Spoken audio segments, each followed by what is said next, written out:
Since 1967, these streets have been home to the Butetown Carnival. It is Wales' oldest and boldest celebration of cultural diversity.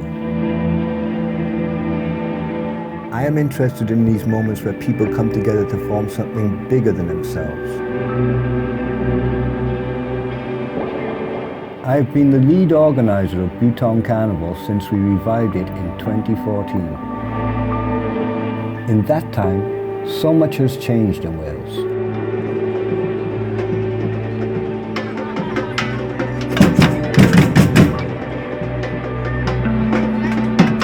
I have witnessed the growth of Welsh football as it has become a driving force in Welsh culture.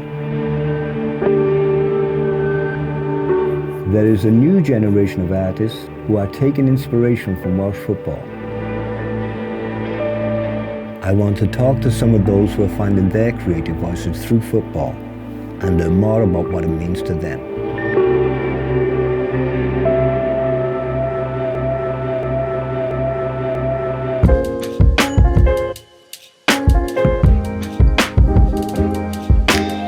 So tell me, what's Unify and what's it about? We use art as a tool, right? Yeah. So it could be photography, it could be graphic design, it could be creating like a large art installation. We use art as a tool just to express our message.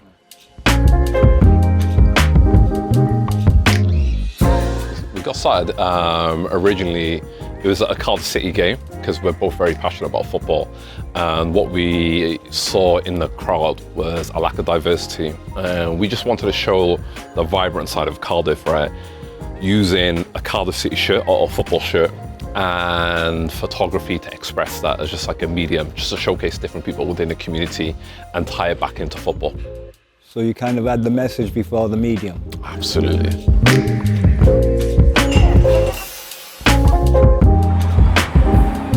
And then let me tell you something interesting, right? So when we done a campaign, My Cymru, My Shirt, right? So that was a campaign, right?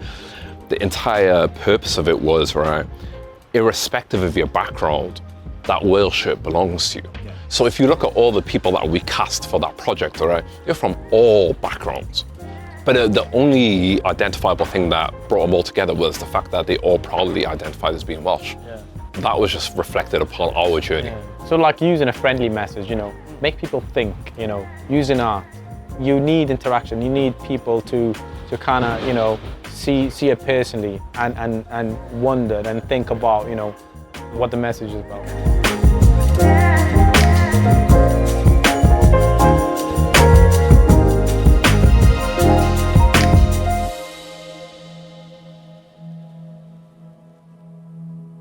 I remember growing up, I wasn't entirely sure, because I'm of Somali descent, yeah, right? So I wasn't entirely sure, am I Welsh because I was born here in Wales, or am I Somali, right? Yeah. And I felt out of place in a lot of circumstances, right? I could go back to Somalia, I feel slightly out of place. I'd be here, I'd feel out of place, right?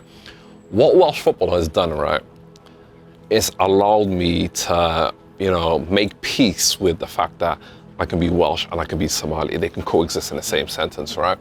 And I think a lot of that came in the 2016 European Championships. Because I got like older siblings and older brothers, and they live abroad, right? And they were going, listen, we've qualified for the Euros, I want a Welsh shirt now. I went into the store, I bought a Wales shirt, and I just, from that moment, the penny dropped and it's like, wow, this is, part of my identity, it's part of my heritage. I have to embrace it, Yeah. And football makes it a lot more palatable, a lot more easier for me to connect those dots, And yeah, so I think it's helped.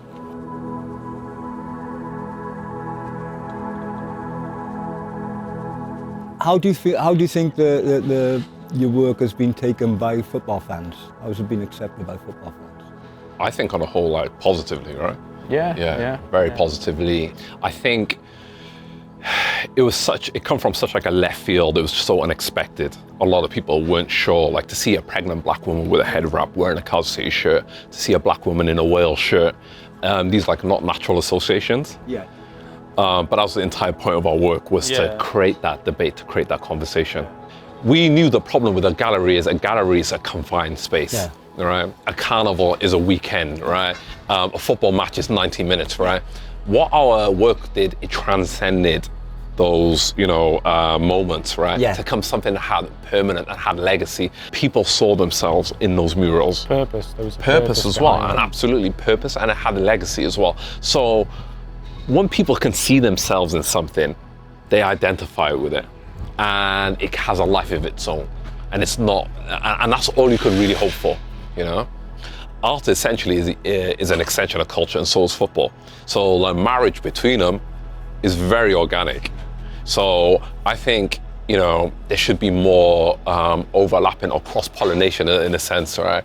To help develop the identity and make it more inclusive. So universal language, if you think about it, you could bring someone from East Asia, say, person from Africa as well, and Europe, and just put them together. They'll be able to communicate, they'll be able to play together, and be happy. Speaking to Yusuf and Shauki about the universal languages of art and football made me think about the roles they can play in preserving identity. The clothes we wear, the music we listen to, and the art we create. Does the ownership we take over these things help to make us feel Welsh?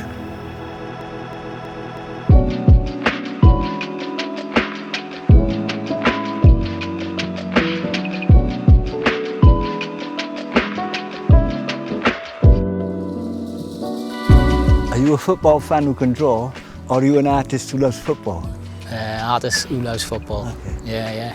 So, and as you say, it's been with you ever since? Yeah, since I was old enough to pick up a pencil, just drawing, superheroes, that type of thing. But football, football players, from magazines like Match and Shoot and things like that, used to draw, heroes of the 80s and 90s, and just would want to draw them. But for me, it marries together.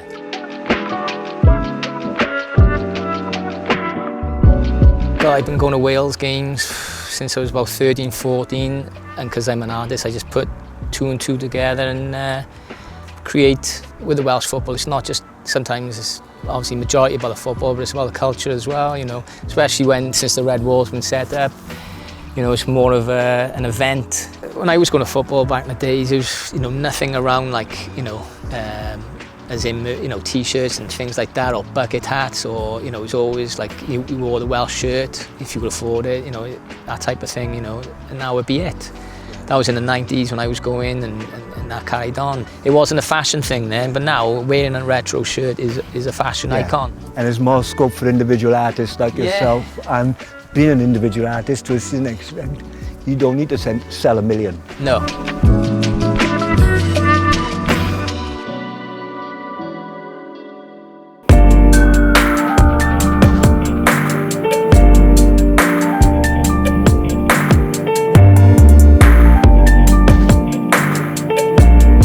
In your mind, is your work kind of also representing Wales or showcasing, or is it? Definitely. Especially the iconic moments in like a tournament like Euro 2016 when Gunter put his hand on his chin, and then I will try and illustrate in my style those iconic moments, and people generally buy into that. Things like that I seem to get onto pretty much instantly. So you must be not just hoping for more, obviously as a football fan you're hoping for more success. Yeah. But you're also looking out for those iconic moments. Yeah, iconic moments of totally. Those schemes. Football and the art for me, being an artist, luckily I can, that was one thing I was good at in school that I've taken on and just built up a bit of a following, and and that's how I identify myself as being Welsh.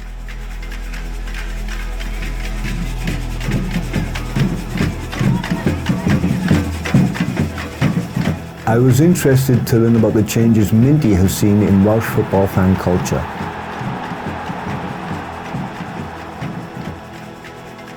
I want to learn more about the role art, music and football can play in helping to bring about change. I met up with the rapper Menace, who was approached by the Football Association of Wales to produce a song to empower young girls and women across Wales.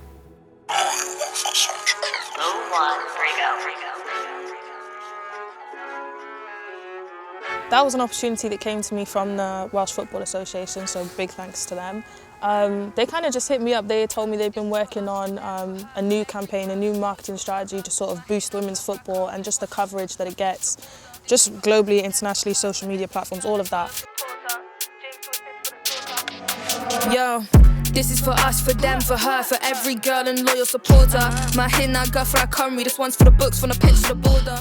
They came to me with a slogan that was for us, for them, for her, which kind of celebrates past, present and future, influencing the next generation, bigging up the current generation and giving thanks to the people that have come and done it before. That was something that I genuinely wanted to be a part of. I think I'm not an athlete, I'm not a footballer, but as a woman in music, I understand the imbalance and the inequality that you face. And I think that's something that can resonate with women globally anyway. I think for me, it wasn't necessarily about the game, it was about the standpoint from being a female and from being from Wales, like the opportunity to represent a national team. I'm local, I'm from Grangetown, I'm not going to give up that opportunity. Like, that's not something that I thought I would get the opportunity to do. Rap and music and culture is still building in Wales, so to have that on the forefront of the Welsh team, I'm not going to say no. I've seen videos now of like younger kids and stuff just training to it. My makeup artist, her daughter was at the Wales v Slovenia game, and she was asking me for the lyrics. She was like, she's really inspired, she plays for Sully. And hearing my song in the stadium, I've never heard that before. I don't know if I'll ever hear that again. But just those moments for me, those are pinnacle moments now. Like, I'm not going to forget about those, and I hope that people don't forget about them for me. But if there's a movement and you need a soundtrack for it, let it be that one. For us, for them, for her, for every girl and loyal supporter. James to assist for the slaughter, I shoot like war, cause I've been a top scorer.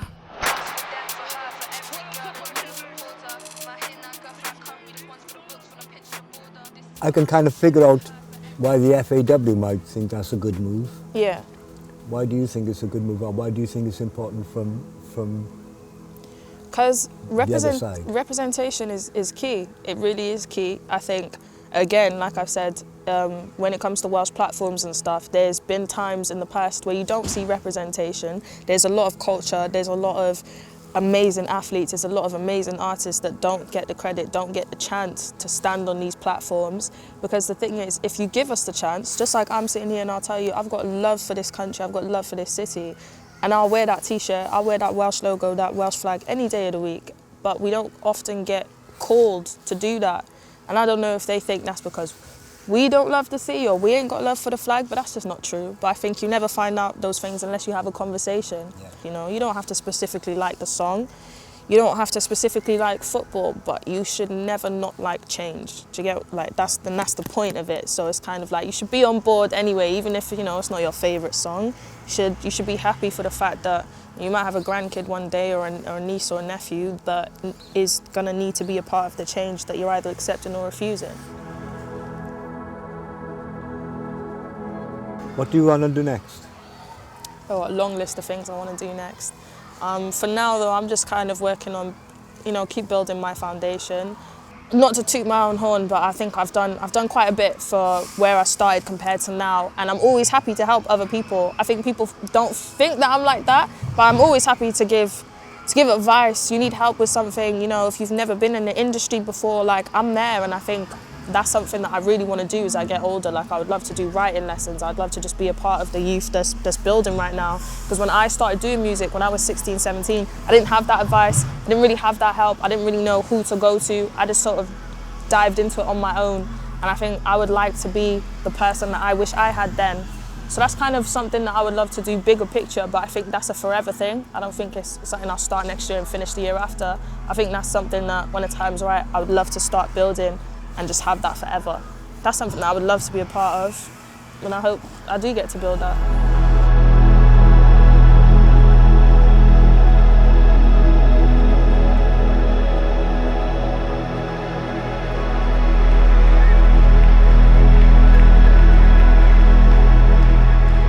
As well as providing a soundtrack for now, Juice's music will always reflect what this moment in time was like for women's football in Wales.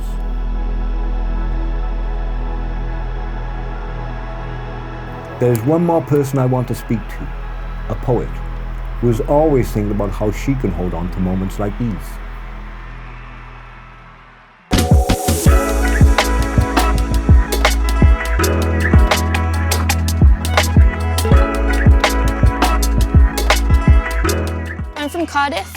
lived in Cardiff pretty much my whole life. Went to America for a little bit, living in London now, but Cardiff's home, and I'm a poet. I love writing poetry, that's my thing. What made you start writing poetry?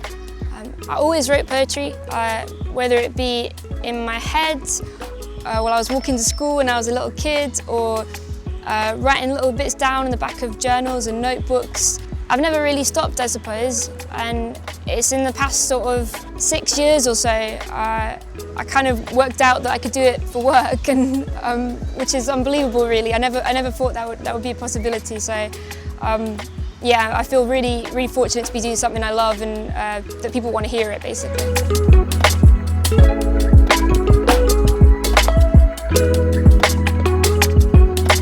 I'm obsessed with football. As obsessed with football as I am with poetry, perhaps. To me, they are completely linked. For a number of reasons. I think football is incredibly poetic and just so easy, it just lends itself so easy to poetry. I also think poetry is a way of me trying to capture what I see as beautiful and show everyone it and tell everybody about it. And it's also a way for me to express my feelings, and I have a lot of feelings about football.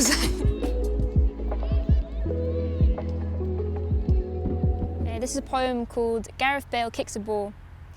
Gareth Bale kicks a ball like it has his name tattooed on its body. Gareth Bale kicks a ball like the dancing in the light of a lamppost in midnight Venice. Gareth Bale kicks a ball like he's watching it come down the stairs slow motion in a gown.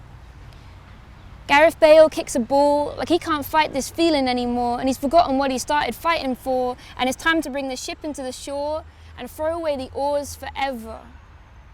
Gareth Bale kicks a ball like he's proposing to it at Disneyland. Gareth Bale kicks a ball like he's Danny Zuko. Gareth Bale kicks a ball like they're on the back of the bus holding hands. Gareth Bale kicks a ball like it wants the moon, and if it just said the words, he'd throw a lasso on the moon and pull it down. Gareth Bale kicks a ball like it's cold and he gives it his jumper. Gareth Bale kicks a ball.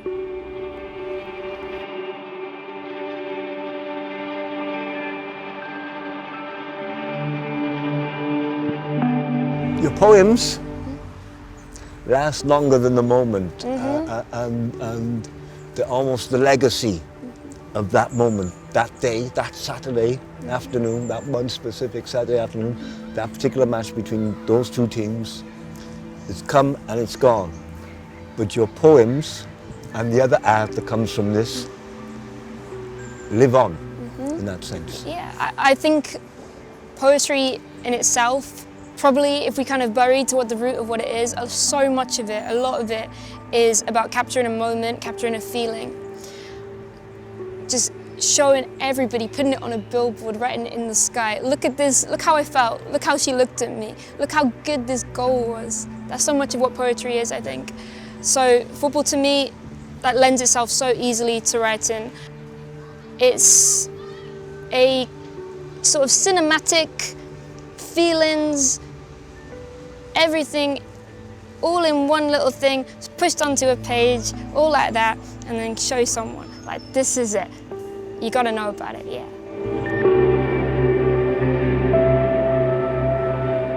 While I think Wales and its football team is becoming more progressive, I think in turn with that, the art that's coming out of Wales and in turn its football is more progressive. We are hearing voices that have always been there, but haven't had the chance to be listened to. And these people have always been there. Wales has always had multicultural voices, just people weren't listening before. And I think that's a great kind of legacy of the power of the football team and what that represents, that kind of Wales, that what I think is the real Wales, the authentic Wales, being able to give a platform to people so they can have their stories heard, finally.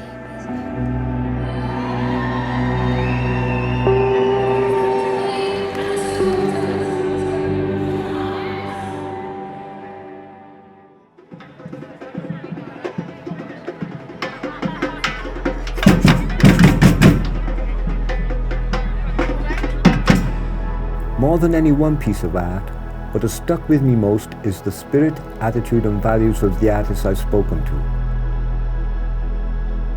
It's present in all of their work, and this is what will remain to inspire others to pick up a pen, kick a ball, or simply feel at home.